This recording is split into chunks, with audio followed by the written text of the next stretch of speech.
할렐루야. 옛날에 어느 나라에 금슬좋기로, 다시 말하면 왕과 왕비가 아주 금슬좋기로 유명한 두 분이 있었다고 합니다. 얼마나 이 왕과 왕비가 알콩달콩 사는지 이웃 나라까지도 소문이 날 정도로 아주 국제적으로 소문이 난 아주 인고 부부였는데, 그런데 어느 날 문제가 생겼습니다. 이 왕비가 시름 앓더니 병에 걸려 그만 죽고 만 거예요. 왕은 왕비만 알고 살다가 정말 천둥벼락이 떨어진 거 이상으로 정말 식음을 전폐하고 음식도 물도 며칠째 먹지 못하다가 사경을 헤매며 나도 죽지 이러다가 어느 순간 정신을 차리고 이렇게 결심을 합니다. 그래, 이 세상에서 저 왕비 못 누린 거 저 나라 저 세상에서라도 누리게 해줘야 되겠다라고 죽은 왕비를 위해 좋은 거를 해주기로 결심을 합니다. 그래서 뭘 해줄까 생각하다가 왕비 무덤 주위를 궁궐처럼 아름답게 꾸며주기로 결심합니다. 그래서 무덤 주위에 비석을 세우는데 이 비석을 옥으로, 아주 비싼 옥으로 만든 비석을 세우고요. 그 다음에 무덤 주위에 병풍처럼 뭘 가꾸냐면 외제 대리석으로, 아주 값비싼 외제 대리석으로 병풍 주위를 꾸몄습니다. 또 보니까 부족한 게 많이 있어서 아주 그냥 궁궐처럼, 대궐처럼 완벽하게 이 사방 주위를 다 꾸민 거예요. 자, 이렇게 몇 개월이 지나서 죽은 왕비가 생각이 나서 무덤을 갔습니다. 자, 그런데 모든 건 다 의리의리하고 희왕찬란한데 딱 하나 무덤 주변하고 어울리지 않는 게 보였습니다. 뭘까요? 죽은 왕비의 무덤입니다. 그래서 왕이 신하들을 불러놓고 큰 소리로 소리칩니다. 저 무덤 당장 치워버려. 주위 경관과 하나도 어울리지 않아. 이게요, 인도에서 내려져 오는 아주 유명한 전설 가운데 있는 이야기입니다. 자, 이 이야기가 우리에게 주는 교훈이 있습니다. 정말 중요한 것, 정말 우선적인 본질을 상실하고 껍데기, 그리고 변두리에만 온 힘을 쏟고 사는 우리네 현실을 풍자한 기가 막힌 이야기가 아니겠습니까? 여러분, 우리 주님이 죄와 사망의 권세를 이기시고 사단의 권세를 이기시고 부활하신 줄로 믿습니다. 자, 우리 주님께서 부활하신 뒤에 두 번씩이나 제자들에게 나타나셔서 당신의 부활하심을 친히 보여주시죠. 특별히 의심 많은 도마가 예수님이라면 손에 못자국을 보여주셔서 했더니 못자국을 다 보여줘요. 옆구리에 창자국도 보여드려요. 그리고 제자들에게 평강이 있을지어다 두 번이나 축복을 하고, 그뿐만 아니라 또 성령을 친히 불어넣어 주셨습니다. 자, 그런데 이렇게 두 번이나 나타나셔서 당신의 부활을 친히 다 입증해 실물로 보여주셨음에도 불구하고 왠지 베드로가요, 요한복음 21장 3절을 보니 나는 물고기를 잡으러 가노라 하면서 전직 어부인 그가 전직 어부 출신이 아니었던 6명의 제자들과 함께 그냥 고향으로 낙향해버린 거예요. 그래서 6명도 따라서 우리도 함께 가겠다 해갖고 결국은 베드로를 따라 고기를 잡는 어부의 그냥 신세가 돼버린 거죠. 자, 그리고는 그날 이들이 밤새도록 그물을 내렸지만 정말 고기 한 마리도 잡지 못했습니다. 꿈도 비전도 어떠한 사명의식도 상실한 채로 그나마 과거에 익숙한 고기잡이도 전혀 되지 않는 겁니다. 그러니까요, 뭐 하나 제대로 되는 거 없이 그날 밤은 정말 너무 허무하고 피곤하고 춥고 배고팠던 것입니다. 자, 그런데 그날 밤에 우리 주님이 저들 곁에 또 찾아오셨어요. 그리고는 말씀하십니다. 그물을 배 오른편에 던지라, 그리하면 잡으리라 하였더니 고기를 얼마나 잡았는지 들어 올릴 수 없을 만큼, 다시 말해 그물이 찢어질 만큼 잡았는데 몇 마리를 잡았다고요? 153마리를 잡았는데, 여러분 사실 153마리를 가지고 그물로 찢어질 만할까요? 그래서 많은 학자들은 153마리가 아니고 153종의 물고기, 그럼 굉장히 많겠죠?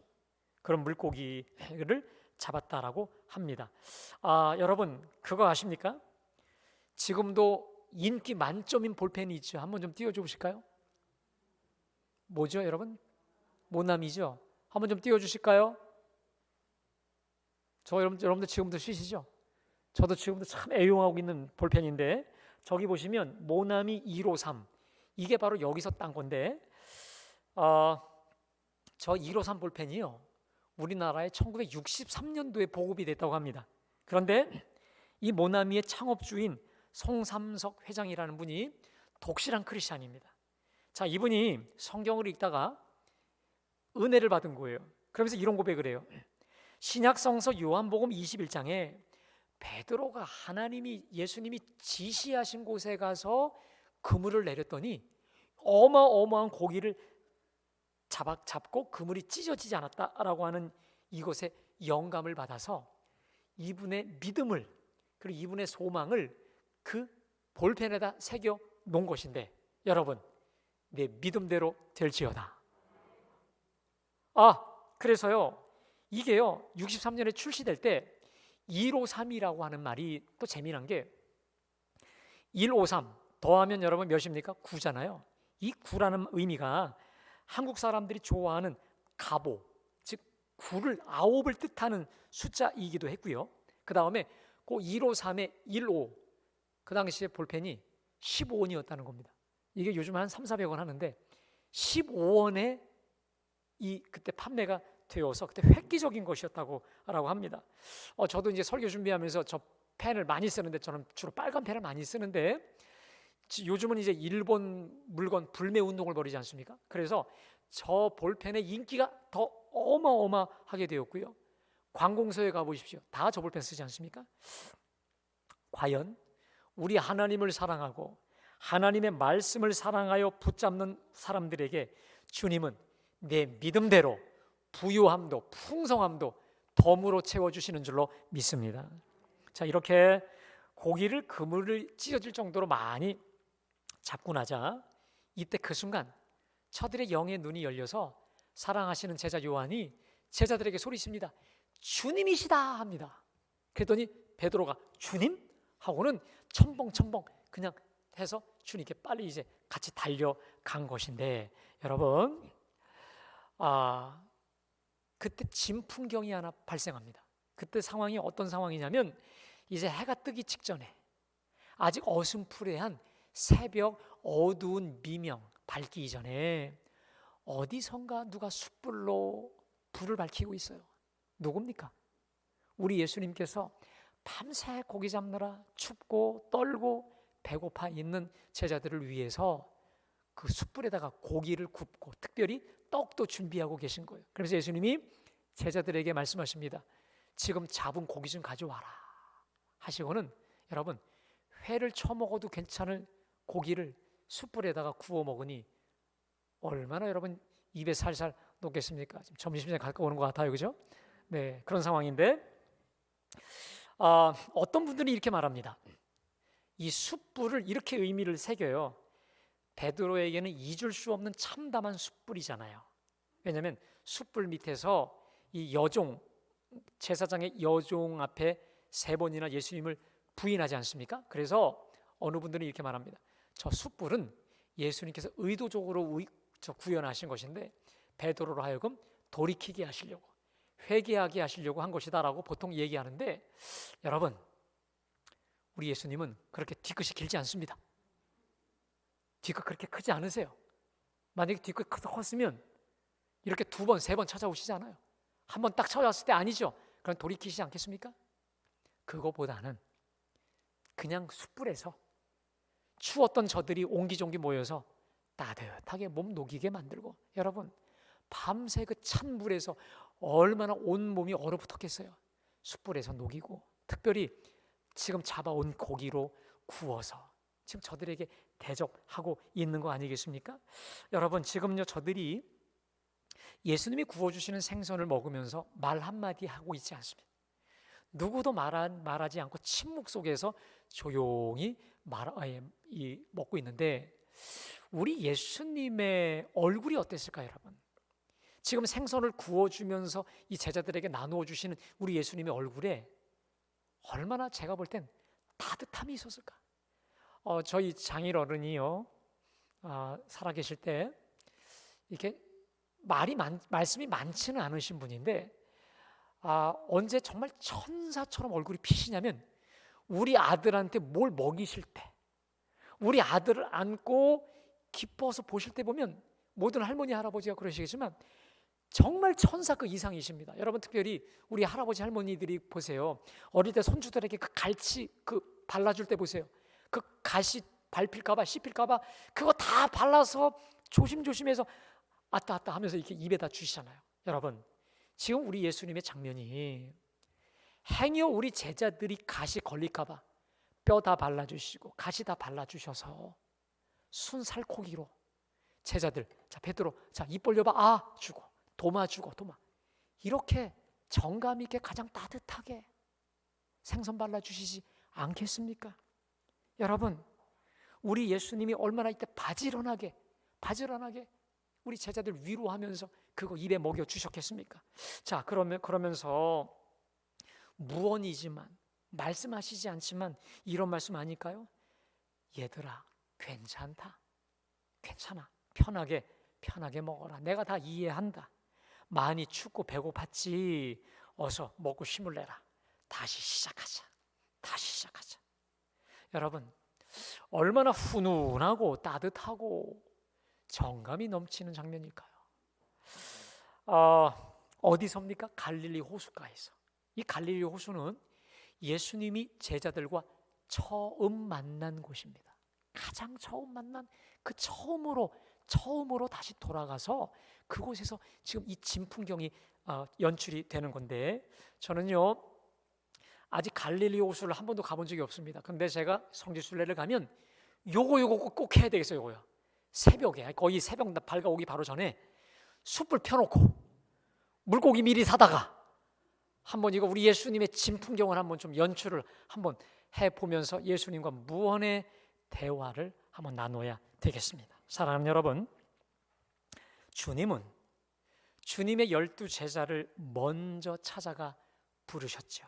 그리고 저들이 주님을 배신하고 떠나갔음에도 불구하고 또 먼저 찾아가셨어요.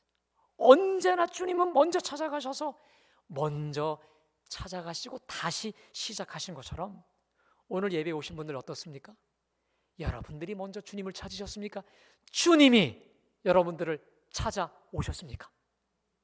주님이 찾아오셨죠? 주님이 우리에게 항상 기회를 주셨죠?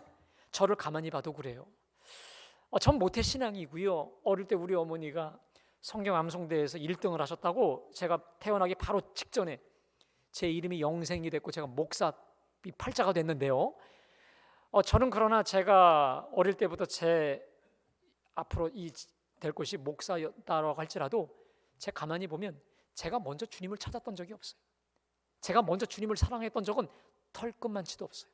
언제나 주님이 먼저 오셨고요. 언제나 주님이 선생님의 모습으로, 다른 사람의 모습으로 오셔서 저를 지금까지 인도하셨고 거듭나게 하셨고 다시 시작하게 하셨더라고요. 몇 년 전 일이었습니다. 제가 금요 심야 기도회를 은혜롭게 인도하고 나서, 정말 은혜롭게 교인들 인도하고 뜨겁게 기도 불을 붙이고 나서 앞에서 이제 기도를 합니다. 우리 교회는 아닙니다. 물론 전 교회에 있었던 일인데, 앞에서 뜨겁게 기도를 이제 인도하고 나서 제가 앞에 강단에서 기도를 하는데, 여러분 기도가 안 돼요. 제가 앞에서 크게 기도 인도해놓고 교인들 기도문을 열어놓고는 정작 제가 기도가 안 되는 거예요. 그러면서 한 번도 예전에는 생각해 본 적이 없었던 마음이 치고 돌아왔습니다. 뭐냐면, 주님, 저 다시 시작할 수 있나요? 저 다시 시작해도 되나요? 저 다시 회복될 수 있나요? 라고 하는 마음이 제 속에 갑자기 몰려오는 거예요. 제가 우리 주님으로부터 멀어져도 너무 많이 멀어진 그 느낌이 온몸으로 온 거예요. 제가 너무 당황해서요. 너무너무 당황해서 이게 뭔가 앞에서 기도하는데 기도가 돼야죠. 그리고 곰곰이 생각을 해봤어요. 왜 이런 마음이 내 속에 몰려왔을까? 그때 그 당시 교회가 참 많이 혼란스러웠습니다. 많이 힘들었어요. 그때 일주일 내내 제가 한 일이 교인들 붙잡으러 다니고 교인들 설득하고 권면하고 상담하고 어떻게 해서든 교회에 붙어 있도록. 저는 잊어버렸는데 우리 집사람 얘기가 제 구두 밑창이 닳았다고 하더라고요. 그럴 정도로 정말 쉴 틈 없이 돌아다녔거든요. 그러다 보니까 제 마음속에 교회가 잘못되는 거 아닌가? 불안함, 두려움, 무서움, 또 우리 하나님과의 개인적인 깊은 관계가 많이 소원해진 상태였던 것들, 이런 불안함과 두려움이 폭발한 거예요. 돌이킬 수 없을 것 같더라고요. 여러분 그런 경험이 있으세요? 돌이킬 수 없을 것 같아요. 내가 주님으로부터 멀어져도 너무 멀리 갔더니 이거죠. 멀리 가버린 거예요. 그때 정말 하나님께 많이 기도했어요. 철회하면서 회개하면서 하나님께 기도를 거의 철야를 했습니다. 자, 그때 하나님이 저를 회복시켜 주셨는데 무엇으로 회복시켜 주셨는지 우리 예수님이 말씀하셨던 탕자의 비유가 제 머릿속에 그 순간 확 떠오르게 하시는 거예요. 집 나간 자식, 내 새끼 언제 올고 두 다리 쭉 뻗고 주무치지 못하면서 탄식하고 한숨 쉬고 이미 용서해 놓고 기다리시는 아버지. 따라합시다. 이미 용서해 놓고 기다리시는 아버지. 믿으십니까? 집 나간 자식을 돌아오면 용서해 주시는 게 아니라 이미 다 용서해 주시고 내 새끼 언제 울고 이렇게 탄식하며 기다리시는, 눈물로 탄식하며 기다리시는 아버지를 저에게 보여주셨어요. 그러면서 주님 감사합니다. 다시 시작하겠습니다. 다시 하겠습니다. 라고 그때 우리 주님이 저를 회복시켜 주셨거든요. 여러분, 오늘 베드로를 한번 생각해 보시기 바랍니다. 주님이 부활하신 후에 이미 2번이나 나타나 주셨어요.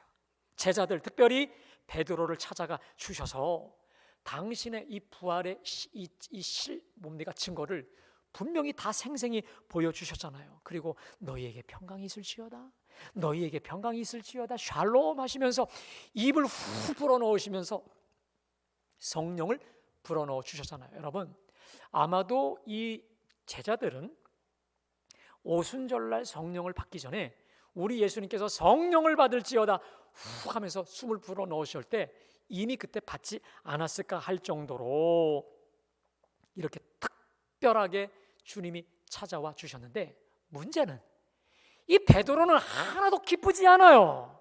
마음에 하나도 평안도 감격이 없는 겁니다.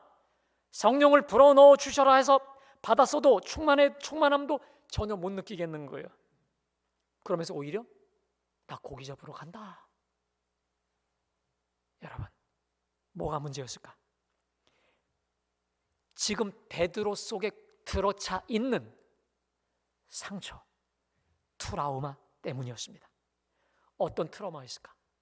자칭 그리고 타칭 수제자라고 자부하였던 그가 예수님을 3번이나 부인해요. 그런데 여러분, 나 몰라요 이게 아니에요. 처음에는 나 그 사람 몰라요. 두 번째, 나 그 인간 몰라요 하되 저주하며 부인합니다. 세 번째는 저주하고 맹세하며 부인했다는 이야기는 우리말로 말하면 쌍시옷을 붙여갓을 다 붙여가면서 할 수 있는 모든 모욕을 다 붙여서 예수님을 저주하며 부인한 것입니다. 그것도 제사장의 어린 아이 계집종 앞에서 이렇게 부인해 버렸으니 그 죄악, 그 죄책감이 베드로 마음 깊은 곳에 그냥 들어차 버린 거예요. 도저히 뺄 수 없을 만큼 가버린 거죠. 여러분, 이렇게 과거의 상처, 트라우마가 무섭습니다. 제가 고백을 하나 드릴게요. 제가요, 전에 연세 많으신 우리 권사님과 상담을 한 적이 있습니다.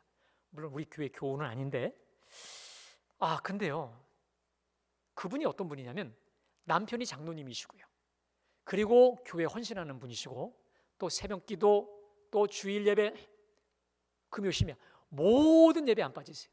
모든 봉사 섬김 다 하세요. 누구보다 열심히 있는 분이십니다. 그런데 저한테 이런 고백합니다. 내가 50년 동안 죄책감에 시달려 온 것을 저에게 고백하시는 거예요.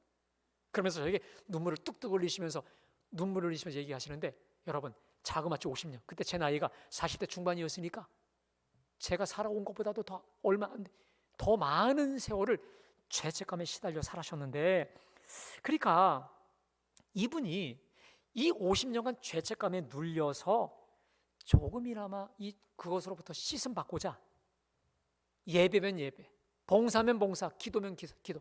왜? 하나님이 그거 보고 좀 용서해 주실까 봐. 그 죄책감이 오히려 동기가 돼서 더 열심히 있는 모습으로 나타났다는 거예요. 자, 그러다가 조금이라도 어려운 일이 터지면 맞아, 내 것 그것 때문에 그래 라고 자기를 자책하면서 하나님의 심판으로 무거운 삶을 살아오신 거예요. 근데 그 죄악이 크냐? 제가 여러분에게 고백은 드릴 수 없지만 크지도 않아요. 작아요. 그 별거 아닌 거예요. 자, 그런데 여러분, 남들이 보면 아무것도 아닌 것인데 본인에겐 그게 어마어마한 무게로 50년을 눌렀던 것입니다. 제가요, 다 듣고 나니까 저에게도 얼마나 눈물이 나는 줄 모르겠어요. 그냥 그분의 고통이 제 속에 막 밀려와요. 그래서 제가 권사님한테 이랬습니다. 권사님, 이미 예수님께서 십자가에서 당신의 몸으로 권사님의 죄악을 다 짊어지셨습니다. 주님께서 그 모든 죄악 담당해 주셨습니다. 이제 자유하세요. 안 믿으세요. 안 믿어요. 아직 나는 형벌을 더 받아야 된다고 하는 거예요. 1시간 정도 겨우겨우 설득하고 성령의 감화하심으로 그분이 죄책감으로부터 해방되게 된 줄로 믿습니다. 그랬더니요, 이야, 여러분, 제가 놀라서요. 제가 권사님 그렇게 밝게 얼굴이 꽃핀 걸 처음 봤어요. 이야, 눌렸던 트라우마로부터, 눌렸던 이 상처로부터 이게 풀어진다는 게 이거구나. 얼굴에 꽃이 피었다는 거예요. 사랑하는 여러분, 우리는 언제 이건 예수 안에서 다시 시작할 수 있는 줄로 믿습니다. 그래서 고린도후서 5장 17절에 이렇게 말씀하셨어요. 그런즉 누구든지 그리스도 안에 있으면 새로운 피조물이라, 이전 것은 지나갔으니 보라 새 것이 되었도다. 우리 여러분 한번 다 같이 봉독합니다. 시작.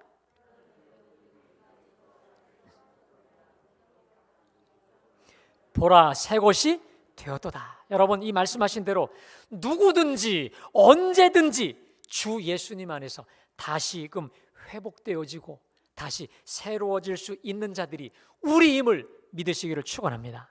여러분, 그것은요, 우리 죄악의 깊이 때문이 그런 게 아니에요. 우리 하나님의 은총의 깊이가, 은총의 높이와 넓이가 그 죄악 얼마든지 상쇄시킬 수 있을 만큼 크고 강력하기 때문인 줄로 믿습니다. 이런 생각을 해봤어요. 지금 예수님이 2번을 지나 3번째 찾아가셨는데, 만일 3번째에 가셔도 베드로가 마음을 꽁꽁 걸어 잠갔다, 어떻게 하셨을까요? 이제 안 오실까요? 끝? 아니에요. 4번째도 찾아가셨을 거예요. 5번째도 찾아가실 거예요. 언제까지? 베드로의 마음을 활짝 열 때까지 우리 주님은 분명히 포기하지 않고 찾아가실 줄로 믿습니다. 따라합시다. 절대로 포기하지 않는 하나님 믿으세요? 우리 하나님은 그 누구도 포기하지 않고 끝까지 찾아가셔서 다시 시작하시고 다시 기회를 주시는 하나님이심을 믿으시기를 축복합니다. 여러분, 거기요, 이제 조반을 먹고 나서 예수님이 베드로에게 찾아가셔는 뭐라고 부르십니까? 15절에 보니까 그들이 조반을 먹은 후에 예수께서 시몬 베드로에게 이르시되 뭐라고 말합니까? 요한의 아들? 따라합시다. 요한의 아들 시몬아. 여러분, 원래 복음서에는 뭐로 보통 기록됩니까? 베드로잖아요. 베드로는 예수님이 지어준 이름, 너는 반석이라, 개바라. 자, 요한의 아들 시몬, 이건 무슨 이름입니까? 원래 베드로의 이름이에요. 원래 타고날 때 갖고 있었던 이름이에요. 이게 무슨 의미입니까? 이제 다시 원점에서 시작하자 이 말이에요. 믿으세요?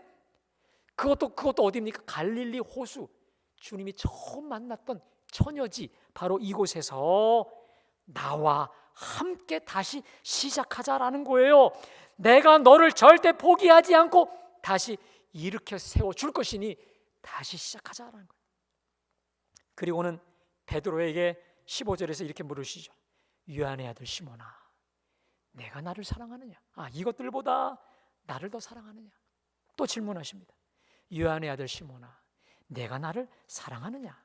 자, 17절에도 또 물으셔요. 요한의 아들 시몬아, 내가 나를 사랑하느냐? 여러분, 우리 예수님의 이 목소리 톤이 어떨까요? 요한의 아들 시몬, 나 사랑해? 여러분, 이렇게 터프하게 질문하셨을까요? 어떻게 하셨을까요?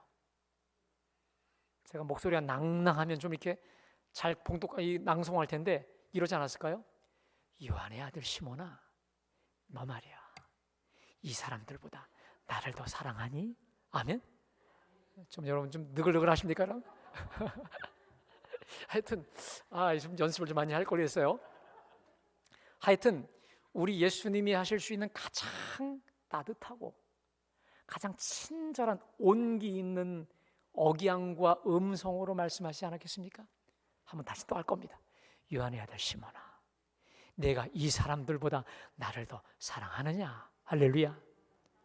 여러분, 만일 예수님께서 베드로를 자책할 마음이었다면 이렇게 질문하실 겁니다. 요한의 아들 시몬아, 너가 나를 사랑했느냐? 이렇게 묻겠죠. 여러분, 이 차이를 아십니까? 사랑했느냐? 이 말은 과거를 들추어내는 거예요. 그런데 주님께는 과거가 중요하잖아요. 지금이 중요해요. 요한의 아들 시몬아, 내가 나를 사랑하느냐? 여러분, 제가 묻습니다. 그러면 베드로는 예수님을 과연 사랑했을까요? 사랑하지 않았을까요? 말로는 표현했지만 베드로는 언제나 사랑이 뜨겁고 넘쳐서 문제입니다. 이런 겁니다. 예수님께서 이제 이런 말씀을 하시죠. 너희들이 다 나를 버리고 떠날 것이다. 그때 베드로가 뭐라 합니까? 이 베드로의 가장 단점이 뭐냐면 이런 거예요. 저는 절대 안 떠납니다. 이러면 되는데 뭐라 하는 겁니까? 이것들은 다 떠날지라도, 얘네들은 다 떠날지라도 누구는? 아니, 자기를 강조하기 위해서 왜 남들을 깎냐고. 그래서 이들은 다 떠날지라도 나는 절대 주를 떠나지 않겠다. 호언장담합니다. 실제예요. 그리고 나서 예수님을 부인은 했지만 그러나 멀찍이 예수님을 쫓아가고 십자가 밑에서도 아마 멀찍이 예수님을 따라갈 정도로 예수님을 사랑했던 사람인 거 분명히 맞아요. 자, 그랬던 자기도 용납이 안 되는 게 있어요. 그게 뭡니까? 내가 어쩌다 저 계집 여종 앞에서, 그것도 우리 예수님을, 내가 가장 사랑하는 예수님을 3번이나 부인하되 저주하고 맹세하며 부인했을까? 여러분, 자기가 용납이 되지 않는 거예요. 자기가 가장 죽이고 싶도록 믿고 싶고 역겨운 거예요. 그러니까요, 누가 베드로를 미워하기 이전에, 또 누가 용서 안 하기 전에, 여러분, 누가 지금 가장 용서를 못 하는 겁니까? 베드로 자신이에요. 베드로 자신이 가장 자기가 질질이 미움, 용서가 안 되는 거예요. 그런데 여러분, 놀라운 사실, 우리 주님이 지금 이 베드로의 이 진실, 이 중심, 주님을 향한 사랑을 만져주시고 있는 거예요. 지금 베드로 속에 있는 우리 주님을 향한 이 마음, 이 뜨거움을 공감해 주시고 있는 거예요. 그러자 베드로가 고백을 절절히 하잖아요. 주님, 그러하나이다. 내가 주님 사랑하는 줄 주님이 아시나이다. 또 한 번, 주님, 그러하나이다. 내가 주님 사랑하는 줄 주님이 아시나이다. 딱, 근데 주님이 또 물어요. 3번째로, 요한의 아들 시몬아, 내가 나를 사랑하느냐? 자, 이때 베드로가 심각해지죠. 여러분, 우리 17절 말씀을 우리 다 함께 봉독합니다. 시작. 요한의 아들 시몬아, 내가 나를 사랑하느냐 하시니 주께서 3번째 내가 나를 사랑하느냐 하심으로 베드로가 근심하여 이르되 주님, 모든 것을 아시오매 내가 주님을 사랑하는 줄을 주님께서, 따라합시다. 주님, 모든 것을 아시오매 내가 주님을 사랑하는 줄 주님께서 아시나이다. 여러분, 이게 뭔지 아십니까? 주님 다 아시잖아요. 모든 거 다 아시잖아요. 우리로 말하면 이거예요. 배째요? 배 열어서 보여드려요? 라고 할 정도로 베드로 속에 있는 깊은 중심을 담아서 모든 거 다 아시잖아요. 주님 모든 거 다 아시잖아요. 다 열어 보여드릴까요? 이 고백이에요, 이 고백. 여러분, 그러자 주님이 뭐라고 말씀하십니까? 그럼 내 어린 양을 먹이라. 이게 뭡니까? 그러면 됐다. 그러면 충분해. 너 그러면 내 어린 양을 먹일 충분한 준비가 됐어. 여러분, 우리 주님의 어린 양을 먹일 자격 조건이 뭔지 아십니까? 주님을 뜨겁게 사랑하면 돼요. 믿으세요?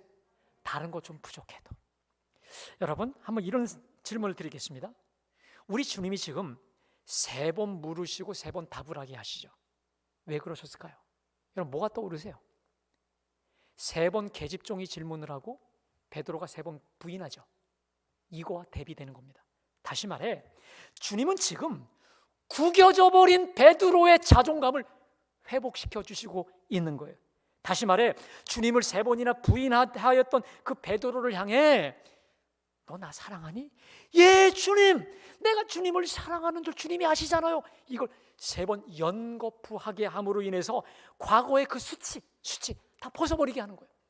그리고 우리 주님은 베드로 속에 있었던 그 사랑의 마음을 수면 위로 끌어올리게 하셔서 본인이 고백하는 거예요. 아멘? 그리고 다른 사람들이 이 고백을 다 듣게 함으로 이제 초대교회의 지도자가 누구가 됩니까? 베드로가 되잖아요. 베드로로 하여금 본인은 물론 많은 사람 앞에서 수치를 온전히 벗어나게 하신, 베드로를 높여주시고 세워주신 은총의 고백인 줄로 믿습니다. 분명한 것은 오늘 이 시간을 통해서 베드로가 완전히 달라져요.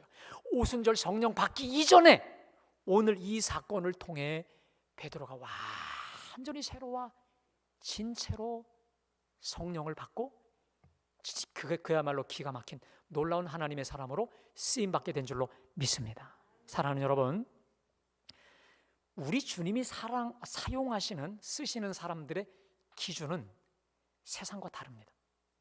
세상 사람들은 철저히 사람을 뽑을 때 외모, 과거 이력, 출신, 스펙을 가장 제일로 여깁니다. 그런데 여러분, 성경을 보십시오. 이스라엘이 최고로 자랑하는 왕이 누굽니까? 다윗입니다. 다윗은 막내, 말째입니다. 말째. 그리고 양치기 목동 아니겠습니까? 그를 들어 하나님이 세우시지 않았습니까? 특별히 다윗을 비롯한 성경상의 믿음의 사람을 보십시오. 그들을 하나님이 사용하실 때 기준이 다릅니다. 어떤 기준일까? 사무엘상 16장 7절에 보면 이렇게 말씀하세요. 내가 보는 것은 사람과 같지 아니하니 사람은 외모를 보거니와 나 여호와는 중심을 보느니라. 따라합시다. 나 여호와는 중심을 보느니라. 믿으십니까? 여러분, 어떤 중심일까요? 그 누구보다, 그 무엇보다 주님을 내가 사랑합니다. 아멘. 저 사람들보다, 내가 가지고 있는 이 배 모든 물건보다 주님을 가장 사랑합니다 라고 고백하는 그 고백의 중심이 분명한 사람을 들어 우리 하나님의 구원의 역사를 이루어 가시는 줄로 믿습니다. 과거에도 그랬고 지금도 그렇고 앞으로도 그러실 거예요.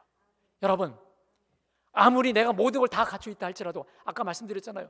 죽은 왕비의 무덤 저 치워버려 끝나는 거 아니에요. 본질이란 말이에요. 본질. 이 본질을 놓치면 아무리 모든 거 다 갖추어도 소용이 없는 거예요. 그러나 여러분, 내가 비록 좀 부족해도 우리 하나님을 향한 불같은 사랑이 분명하다면 우리 하나님은 이렇게 말씀하십니다. 그래? 그러면 됐다. 아멘. 됐다. 부족한 거 내 부요함으로 채워줄 것이고 네 부족한 연약함 내 능력으로 채워 부어 주리라. 믿으세요? 그러므로 여러분 중에 주의 일을 하고 싶은데 자신의 부족함으로 망설여지십니까? 그렇다면 여러분, 제가 여러분에게 물어요. 어떤 사역이나 뭘 할 때 항상 오늘 베드로의 그 자리에 여러분을 대입시키세요. 그래서 이렇게 물어보세요. 내가 나를 사랑하느냐? 라고 하는 이 질문 앞에 여러분의 답이 분명해야 돼. 예, 주님, 내가 부족하지만, 연약하지만 주님 사랑합니다. 너 이 사람들보다 나를 사랑하느냐? 예, 주님. 자격 미달이나 주님을 뜨겁게 사랑합니다. 여러분, 이 기준이, 이 고백이 분명하다면 주님이 이렇게 선언할 겁니다. 됐다! 내가 너를 도우리라. 아멘. 그 사랑하는 동기, 그 사랑의 동기 하나면 우리 주님은 그 모든 거 덤으로 채워주실 줄로 믿습니다. 더 나아가 여러분, 지금 내가 감당하기에 너무도 어려운 난관과 문제 앞에 서 계신 채로 이 자리에 오셨습니까? 그러면 오늘 베드로와 같이 1대1로 주님 앞에 독대하십시오. 그리고 주님의 무릎 앞에 서세요. 사랑하는 아들, 딸아, 네가 나를 사랑하느냐? 주님 앞에 여러분 대입해서 서세요. 그때 내가 주님 사랑합니다. 주님 사랑합니다. 그러면 주님이 이렇게 말씀하십니다. 됐다! 내가 너와 함께하리라. 할렐루야! 여러분, 우리가 할 일은 언제나 주님 품 안에 머무는 거예요. 주님 사랑 안에 들어가는 거예요. 주님의 주님을 향한 사랑을 고백하는 거예요. 주님을 붙잡으면 주님이 세상 끝날까지 내가 너를 책임져 주리라. 됐다라고 우리를 함께하여 주실 줄로 믿습니다. 여러분, 아무리 어려우세요, 괴로우세요, 환난이 계속 연속입니까? 걱정하지 마세요. 주님의 사랑 안에 들어가셔서 주님을 향한 사랑을 고백하며 주님을 붙잡고 주님을 바라보고 앙망할 때 주님이 우리를 반드시 그 모든 것으로부터 이기게 하실 줄로 믿습니다. 제가 지난주에 시편 34편을 설교하고 나서 일주일 내내 하나님이 저에게 주셨던 음성이 이거였습니다. 자, 시편 34편 5절 좀 띄워주실까요? 우리 다 같이 봉독합니다. 시작. 광채를 내었으니 그들의 얼굴은 부끄럽지? 따라합시다. 그들이 주를 앙망하고 광채를 내었으니 그들의 얼굴은 부끄럽지 아니하리로다. 사랑하는 여러분, 주님을 앙망하면 빛을 내게 하실 겁니다. 우리 얼굴 수치스럽게 안 하실 거예요. 사람들에게 수치당하지 않게 하실 줄로 믿습니다. 여러분,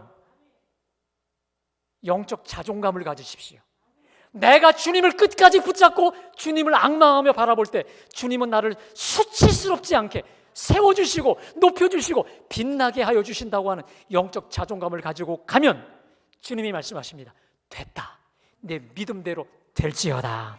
이러한 우리 하나님의 선언이, 우리 하나님의 축복이 우리 모두에게 넘치게 되시길 주님의 이름으로 축원합니다. 여러분, 이 시간 우리 기도할 때 한번 기도합시다. 하나님, 내가 주님을 사랑합니다. 이전보다 더 사랑합니다.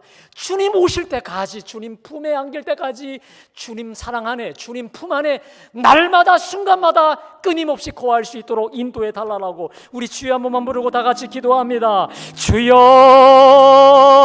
아버지 하나님, 주님을 사랑합니다.